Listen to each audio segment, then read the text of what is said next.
So here we are once again to another audio recording to put over a video log of me just keeping track of what I'm doing so I can look back at it, know what was going through my thoughts in my mind at the time, and hopefully, if it can, to help other people who are watching as well. The first video was pretty eclectic and all over the place, and this one probably won't be very different because I just got through a whole all-nighter.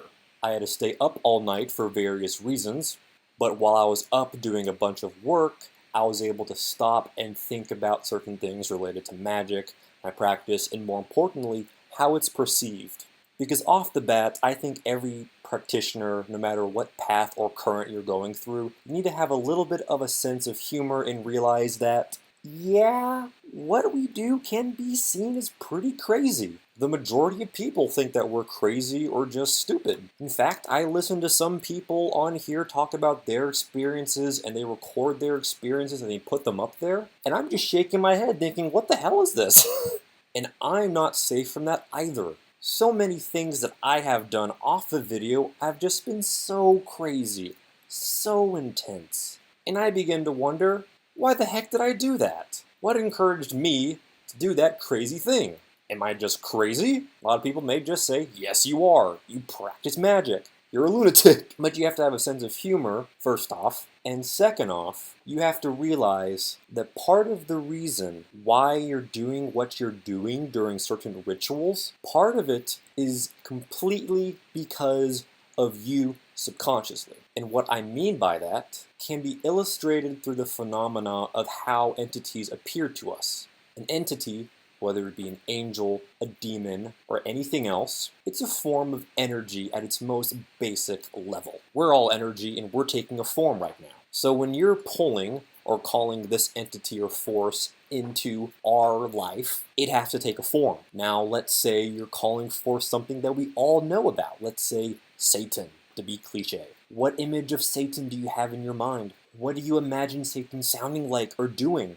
Well, guess what? That energy has to manifest in some way, and it's like, oh, this is how I'm perceived. I'm going to show up like this. So you partially bring about how these entities look. And to apply it to why sometimes we do these crazy things during rituals and spells, part of it is because we simply think that's what we need to do. In reality, a lot of the crazy things that happen during rituals, such as rocking back and forth, talking in a very deep voice, going into tongues, while they have their purpose, and they serve a purpose, and they've been explained in many systems, currents, and paths, in the end, it's how your subconscious is interpreting and managing that energy and putting it out through you in a form that you not only understand, but that you on some level expect to happen. Going back to the entity thing, if you expect Satan to appear as a big red guy with horns, it's probably going to happen. If you expect during a ritual for you to be rocking back and forth and to feel completely terrified, that's probably going to happen too. So you have to begin to program your mind. And this goes for any current, any path, any sect, any working in magic. In fact, you can just remove magic from this equation and just say, this is a big key component to life. How you subconsciously think that this is going to manifest and should manifest, that's probably how it's going to manifest. The most widespread and varying example of this can be seen in grimoires, books, and online databases that describe the, for example, depictions and images of demons. I guarantee you, just do a 10-minute Google search and look around for images of, let's say, Asmodee or Satan, you're going to get a lot of variation. If you read a couple of grimoires or books, you're going to get more variation. And the reason is, that's how the author, the writer, the researcher, whoever is behind it, envisions that energy manifesting as. That is how they manifest their reality. They choose, you choose, I choose, we choose for these energies, for these parts of our reality that we're bringing in to manifest in a crazy form. Does this mean that there's a right image or a wrong image for something? No, there isn't. If you are comfortable with how a certain entity is depicted in a book and you want to go with that, then you adopt that and you have a new mold for that energy. There you go. You have a thought form. Now, building off upon that, now that there's that explanation of we manifest reality by giving a mold through our subconscious through a thought form for which these entities to manifest, and that in part explains why we do crazy things during rituals and spells, why do we still do it? Why can you open up grimoires and books, and 9 times out of 10, an entity is depicted as this black, dark, dripping, oozing evil mass just in the corner? Oh, we're in the dark arts. Well, I think the biggest reason is that's just how it's always been for most people. For example, with black magic, it's viewed in many different ways, but in general, people view black magic as being something bad, evil, icky. Why? That's how we've determined.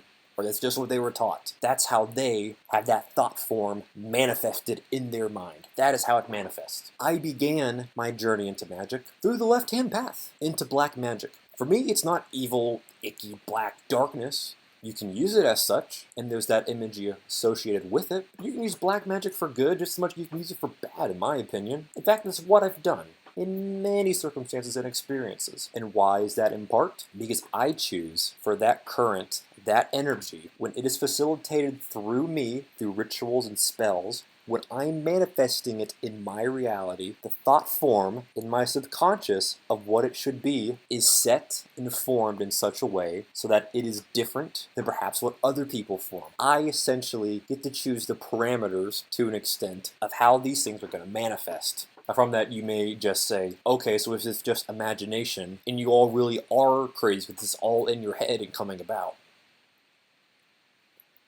And I would have to say no. Because as I said in the beginning of this video, that this is something that you can completely remove magic from and apply to your entire life. However, if you ask me, magic completely goes along with everyday life. Whether you're aware of it or not, you're constantly working with energy, you're putting thoughts and ideas out there, you're focusing on some things, you're ignoring other things, you're working on some things, you're planning other things. That is a basic form of magic. But back to the thought form, manifesting reality, is this just you imagining crazy things and psyching yourself out? This can be applied on so many other levels. For example, you might have heard of the people such as Bob Proctor or Tony Robbins, very well-known self-help gurus, people like that. People like them, and especially the late great Napoleon Hill, talk about manifesting your reality. You've probably heard the saying, thoughts become things. Well, thoughts are the forms, the thought forms from which things can be made.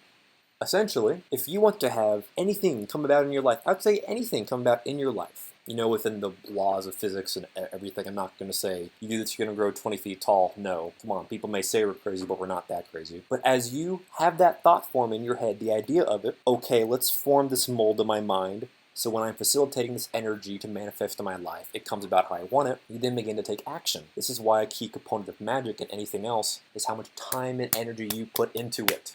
More time and energy you put into it, the more you get out of it. More time and energy you put into your magic, the more you're going to get out of it. The more time and energy you put into a business, the more you're generally going to get out of it. So then you have to learn, okay, how do I focus myself? Focus my energy and time and efforts to bring about this thought form, or this mold of sorts, so that when I'm using the energy around me, when I'm trying to bring about and facilitate, manifest in my reality what I want, how do I focus on that? How do I direct it? And this is where we come full circle back to the beginning of this video. Why do we do those crazy things during magic? Why do we do these crazy things during rituals? And it's simply because that puts us in the thought form, that puts us in the state of mind that lets us be encompassed with certainty that, hey, I'm actually doing this, and it's going to turn out right. That's a main reason why we have so many candles, altar items, herbs, oils, knives, daggers, skulls, tarps, whatever you want, whatever you have. All these things, in essence, are there to direct your energy and focus onto a certain set of things to facilitate the thought forms in your mind, to make a mold or molds, so that when you're taking energy from currents,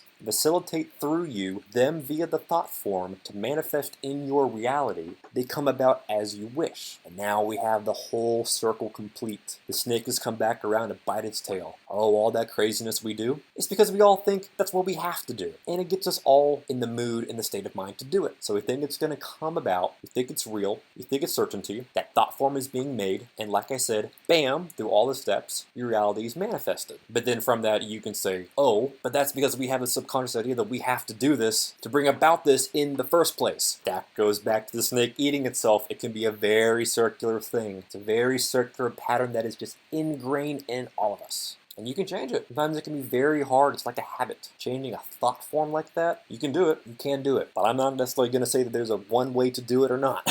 You're going to have to find that out for yourself. Many other people, many other programs offer advice on how to change those type of things. But this also gives a good explanation as to why certain currents and paths will have the same exact thing, let's say the process of doing a love spell, yet they go about it in such different ways. Why is that? If we're both working with energy and we're both going for the same goal, how come one path takes these steps and one path takes the other steps? Yet they're both getting the same results. And that goes back to the thought forms. All these paths, these grimoires, these books, they have established thought forms in them. When you pick up a book, a grimoire, and you learn from it, when you enter a path and you begin to follow its rules and laws and get initiated into it, you're putting into yourself those thought forms, those manifestations, those molds, which then, as I've said before, current you're drawing energy from goes through your subconscious. It's molded by those thought forms and is facilitated and manifested in your reality in that way that you've decided that it should manifest.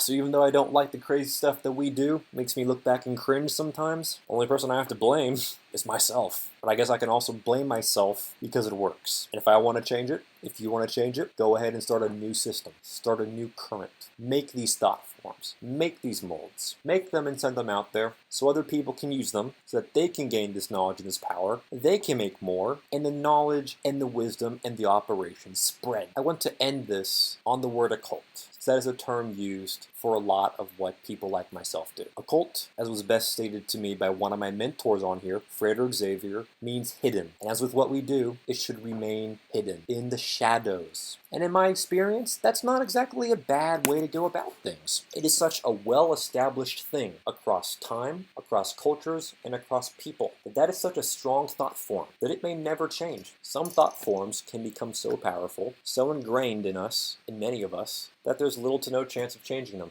The occult, the word the occult, and how people facilitate things through that is one of those thought forms, one of those molds that may never change. It's so strong. So even though what we do is crazy and we bring it upon ourselves, it works. We have the power and the ability to change it. We have the power and ability to manifest our reality in however way we desire or choose to as the practitioner, as the magician. Most of us prefer to work through the thought forms and the molds given to us by others. So if those are crazy and make you do crazy things, either suck it up and do them or make your own. The word occult means hidden for a reason, and perhaps it is best that these crazy things were hidden, because already a lot of people think we're crazy, and here we are back again where we started. Well, that's another video log.